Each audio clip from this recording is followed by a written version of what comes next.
Javier Milei dice que todavía existe inflación en Argentina por los rezagos monetarios.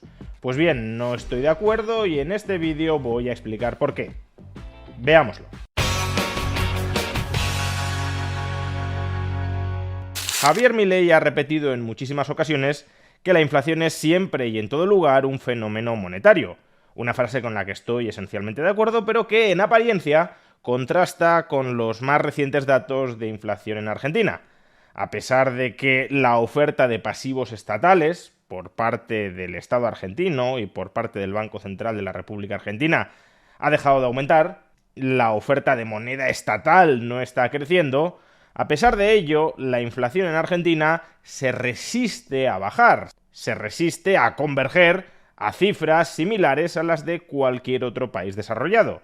El último dato de inflación que tenemos disponible, correspondiente al mes de noviembre de 2025, marcó una inflación del 2,5% mensual, una cifra muy inferior a la que registraba Argentina 2 años antes, durante el último mes de gobierno peronista, que fue del 12,8%, pero aún así un 2,5% de inflación mensual es una cifra, ya digo, mucho más alta que la de cualquier otro país desarrollado. Y claro, aquí surge una aparente paradoja. Si es verdad que la inflación siempre y en todo lugar es un fenómeno monetario, y el Estado argentino, incluyendo el Banco Central, han dejado de aumentar la oferta monetaria, ¿por qué la inflación no se ha parado en seco? Y una de las explicaciones que ha vertido Javier Milei a la esfera pública es una explicación que procede en última instancia del economista de la Escuela de Chicago, Milton Friedman, quien decía que los efectos de la política monetaria, por ejemplo de un incremento de la oferta monetaria, tardaban alrededor de un año en dejarse sentir sobre la economía. Es decir, que había un lag, un retraso, un rezago de aproximadamente 12 meses desde el momento en el que se incrementaba la oferta monetaria hasta el momento en el que subían los precios. O dicho de otra manera, la inflación que tenemos hoy, según Friedman, sería consecuencia de las decisiones de política monetaria que se tomaron hace 12 meses. Y por tanto, por mucho que hoy tomemos buenas decisiones de política monetaria, esas buenas decisiones no dejarán su huella en la economía hasta dentro de un año. Y esto sería así fundamentalmente porque el dinero, desde que se inyecta en la economía hasta que hace elevar los precios, tiene que circular por toda la economía, y como esa circulación no es instantánea, pues hay un retraso, un lag, desde el momento en el que se crea y se inyecta ese dinero en la economía, hasta que ese dinero termina circulando por toda la economía y elevando el nivel general de precios. Esta idea de Friedman es una idea que Javier Milei ha defendido desde hace muchísimo tiempo. No es una idea que haya sacado ahora a la esfera pública. Ya lo repetía incluso antes de ganar las elecciones, que hay un rezago desde el momento en el que se toman medidas hasta el momento en el que esas medidas surten su efecto. Sin embargo, en las últimas semanas Javier Milei sí ha modificado ligeramente esta idea del rezago monetario. Ha manifestado que, aunque él en un principio pensaba que el rezago monetario podía ser de en torno a 18 meses, en realidad cree ahora que se extiende hasta los 24 o incluso los 26 meses. Y por tanto que todavía quedan algunos meses hasta que la última perniciosa influencia del kirchnerismo gobernante hace 2 años, desaparezca de la economía argentina y por tanto la inflación se estabilice. A mí, sinceramente, esta idea de los rezagos de la política monetaria no me convence en absoluto. Y mucho menos me convence para una economía como la Argentina, tan pendiente y tan preocupada por los asuntos monetarios. Por un lado, si fuera cierto que la política monetaria tiene un rezago de 2 años, entonces llegaríamos a la absurda conclusión de que toda la moderación de la inflación de los últimos 2 años de gobierno de Javier Milei en realidad se corresponde a medidas de política monetaria que tomó el peronismo mientras gobernaba. Que la caída de la inflación en 2024 se debe a las decisiones de política monetaria del kirchnerismo en 2022. Y obviamente esto no tiene ningún sentido. Y no lo tiene porque los agentes económicos, tan pronto como sospechan que el Estado argentino va a aplicar una mala política monetaria / política fiscal, rápidamente reducen con mucha fuerza su demanda de pesos, se refugian en el dólar, eso anticipa, acelera la depreciación del peso y por tanto traslada de inmediato la inflación a los precios internos. Esto de hecho es algo que vimos muy recientemente durante el periodo previo a las elecciones de medio término del 26 de octubre. En ese momento, como había miedo en el ambiente de que el peronismo pudiese ganar las elecciones de medio término, la demanda de pesos se hundió, los argentinos huyeron masivamente al dólar y eso aceleró la depreciación del peso frente al dólar. No hizo falta esperar en absoluto a que el peronismo ganara las elecciones, aplicara pésimas medidas de política monetaria o de política fiscal y transcurrieran 2 años hasta que esas pésimas decisiones de política monetaria o política fiscal se dejaran sentir en los precios de la economía. No. La mera expectativa de que el peronismo ganara las elecciones, no la certeza de que las ganara, sino la mera expectativa de que las ganara y de que pudiera tomar en consecuencia malas decisiones fiscales y monetarias, ya depreció en agosto y en septiembre el peso frente al dólar. Vamos, que los agentes económicos no son meros agentes pasivos que se quedan de brazos cruzados esperando a que las decisiones de política monetaria que adoptan los gobernantes se dejen sentir en la economía. No, son agentes económicos que anticipan racionalmente el resultado de esas malas decisiones de política fiscal o de política monetaria y que por tanto actúan preventivamente desde ya mismo y anticipan la depreciación que esas futuribles malas decisiones políticas pueden generar sobre la moneda. La política monetaria y fiscal, lejos de actuar con retraso, actúa más bien con anticipación. Muchas veces sus efectos se dejan sentir antes incluso de que esa política monetaria y fiscal se haya aprobado. Pero entonces, si esto es así, si no le compro a Friedman o a Javier Milei la idea del retraso de los efectos de la política monetaria, y al mismo tiempo, en cambio, sí estoy de acuerdo con su idea base de que la inflación es siempre y en todo lugar un fenómeno monetario, ¿cómo es posible que siga habiendo inflación en Argentina si al mismo tiempo es cierto que la oferta de pasivos del Tesoro y del Banco Central de la República Argentina no están aumentando desde hace meses? Como es que la congelación de la oferta monetaria estatal no ha eliminado ya por entero la inflación en Argentina, si la inflación es siempre y en todo lugar un fenómeno monetario, y además el nivel general de precios reacciona anticipatoriamente a las decisiones de política monetaria y fiscal que se adoptan. Vamos a intentar explicarlo. Cuando se dice que la inflación es siempre y en todo lugar un fenómeno monetario, no se está diciendo, aunque muchas personas lo equiparan, y no es correcto hacerlo, que la inflación sea siempre y en todo lugar un fenómeno de la oferta monetaria. Cuando hablamos de fenómeno monetario, nos estamos refiriendo tanto a la oferta monetaria como a la demanda monetaria.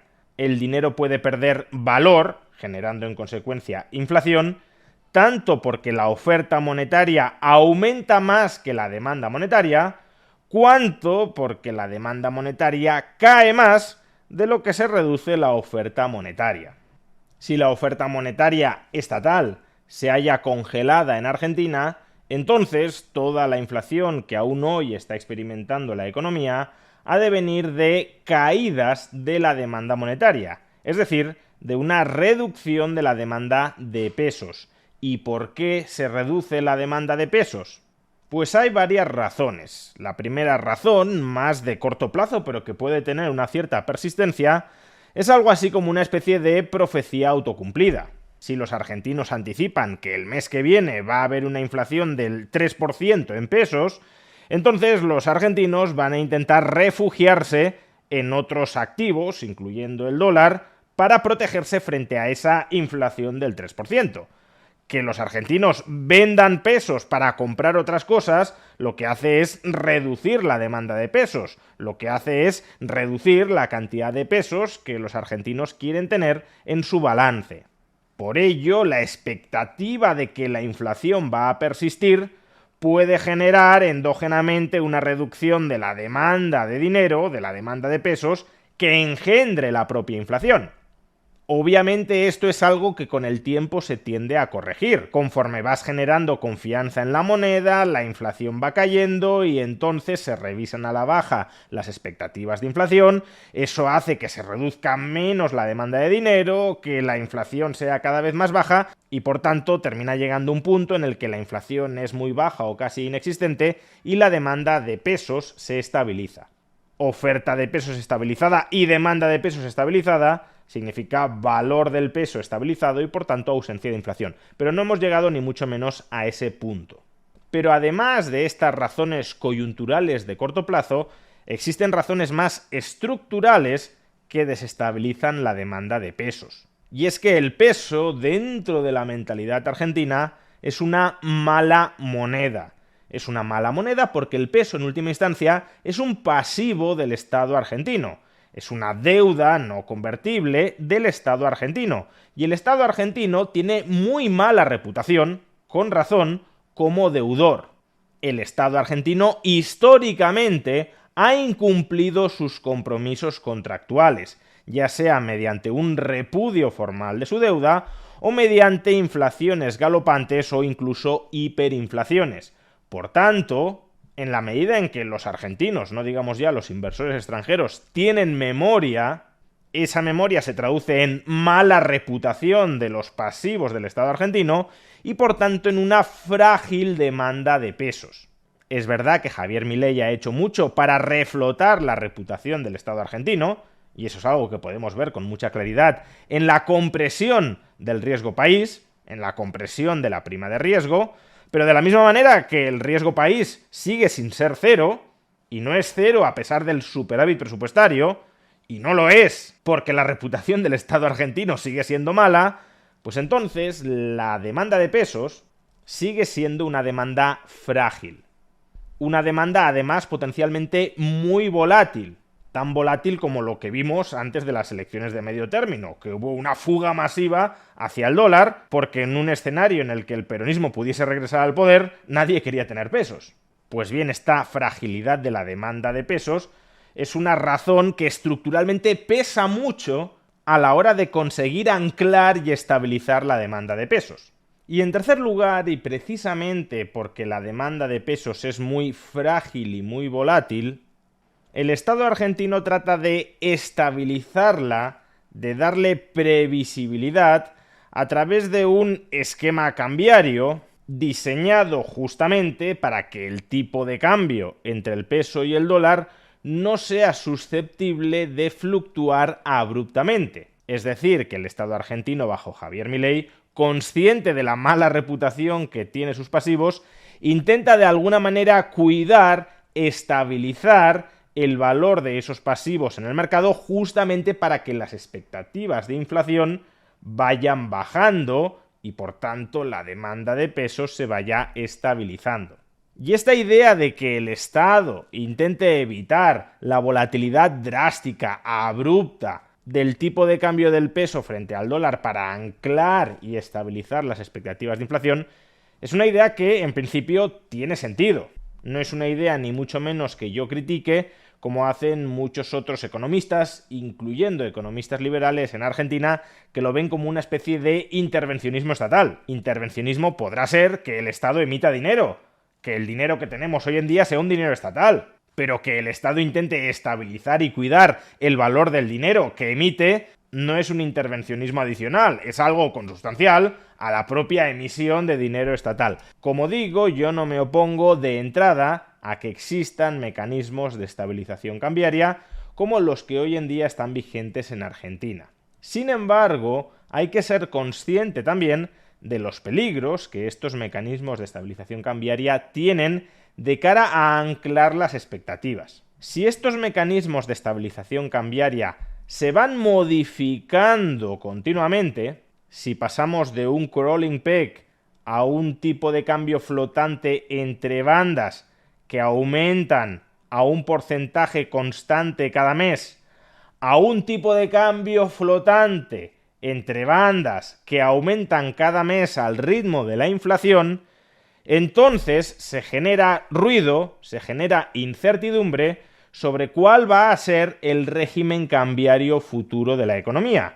Y ese ruido, esa incertidumbre sobre si se va a modificar el régimen cambiario, sobre si se va a permitir que el peso se deprecie más o se deprecie menos con respecto al dólar, sobre si el Estado argentino va a tener suficiente potencia en forma de dólares como para cumplir con la promesa de estabilización dentro de su esquema cambiario, todo eso puede contribuir a generar incertidumbre régimen, incertidumbre cambiaria adicional que reduzca la demanda de pesos. Por tanto, más allá de si el Estado argentino ha congelado la oferta monetaria, el hecho cierto es que no ha conseguido todavía estabilizar la demanda monetaria, en gran medida por la mala reputación heredada de ese Estado argentino que se proyecta a futuro. ¿Qué pasa si más adelante se dejan de aplicar las actuales políticas de estabilización? Pero en parte también porque las respuestas que está intentando dar el Estado argentino para contrarrestar esa mala reputación histórica, en algunos casos generan ruido por sí mismas que en el margen también puede contribuir a desestabilizar la demanda de pesos. Por tanto, desde mi punto de vista, Javier Milei debería dejar de hablar tanto de rezagos monetarios, de retrasos monetarios, y empezar a hablar más de que por muy grande que haya sido el esfuerzo fiscal y monetario que han hecho, por muy notable que haya sido el saneamiento financiero del Estado argentino, el Estado argentino, por desgracia, sigue sin ser creíble o totalmente creíble en los mercados, tal como se ve en el riesgo país y tal como se ve también en una inflación más alta de lo normal. Por supuesto, es complicado que un presidente de la República verbalice este discurso, porque casi estaría avalando la percepción del mercado de que el peso no merece ser creíble, lo cual contribuiría a desestabilizar todavía más el valor del peso. Quizá por ello Javier Milei prefiere hablar de rezagos monetarios, aunque la causa real por la cual la inflación persiste en Argentina sea el descrédito estructural heredado del Estado argentino. Sea como fuere, y pese a todas estas dificultades, creo que la inflación en Argentina va a continuar por la senda de la moderación durante los próximos meses. Si durante los últimos meses la inflación en Argentina ha repuntado algo, eso ha sido por la desestabilización extraordinaria de la demanda de dinero que se ha producido durante estos últimos meses, previos a las elecciones de medio término que amenazaban con hacer regresar al peronismo al poder. Ahora que han concluido esas elecciones y el resultado ha sido que felizmente el peronismo no regresa al poder, la demanda debería estabilizarse en parte y eso debería contribuir a profundizar el proceso de desinflación y por tanto a estabilizar la demanda de dinero. Y si la oferta de dinero es estable y la demanda también, entonces no hay inflación. O por expresarlo de otro modo, la subida de la inflación que hemos visto durante los últimos meses no se debe a rezagos monetarios, se debe también al riesgo KUKA.